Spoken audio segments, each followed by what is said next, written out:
আপনারা দেখলেন আর শুনলেনও, বল হরি হরি বল, মমতাকে কাঁধে তোল। মমতা বন্দ্যোপাধ্যায় পশ্চিমবঙ্গের মাননীয় মুখ্যমন্ত্রী, তাদের সম্পর্কেই তার কাটা মহিলাদের মুখের ভাষা শুনেছেন। অন্ধভক্ত, গোবর ভক্ত, এমনি আমরা বলি।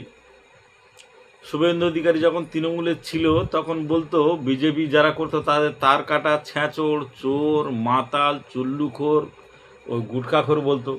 অভিষেক বন্দ্যোপাধ্যায় এদিনও বলল। আর মহিলাদেরও আপনারা ব্যবহার দেখলেন, বলো হরি হরি বল। মানে এরা কত নীচ, কত অসভ্য, কত বর্বর, কত ছোট লোক, কত মানে চরিত্রটার সম্পর্কে কিছু বলতে পারছি না। যেতে আমি একটা বেটা ছেলে তো, মহিলাদের সম্পর্কে বলতে গেলে রুচিতে বাধে।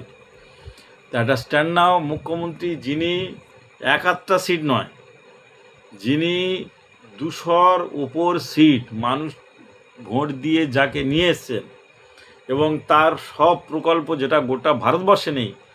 মুখ্যমন্ত্রীর এমন একটা প্রকল্প নেই যে সেই প্রকল্পে কোনো মানুষ পায়নি। প্রত্যেকটা বাড়ি তার কোনো না কোনো প্রকল্প, সব পশ্চিমবঙ্গের যত ঘর আছে সব বাড়িতে পৌঁছে গিয়েছে। আর ওই অন্ধভক্তরা চিৎকার করছে চাকরি হয়নি, চাকরি হয়নি। চাকরি বিভিন্ন সেক্টরে হয়েছে।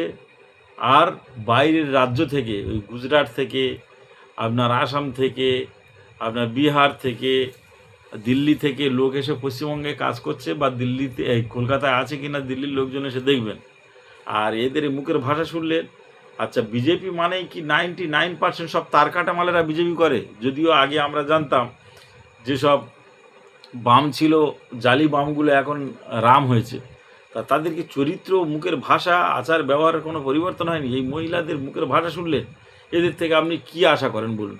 এরা একটা মুখ্যমন্ত্রী সম্পর্কে যদি এই মন্তব্য, এইরকম ধরনের স্লোগান দিতে পারে, এরা নিজের বাড়ির শাশুড়ি বলি, মেয়ে বলি, মা বলি, তাদের সম্পর্কে কি বলে আমি জানি না। যাই হোক, এইটা যদি আপনাদের বিবেকে বাঁধে বা বিবেক দংশন করে এই বিজেপির এই স্লোগানটা, এটা শেয়ার করে মানুষের কাছে দেবেন যে বিজেপি মানে কি চরিত্রের লোকজন তারা।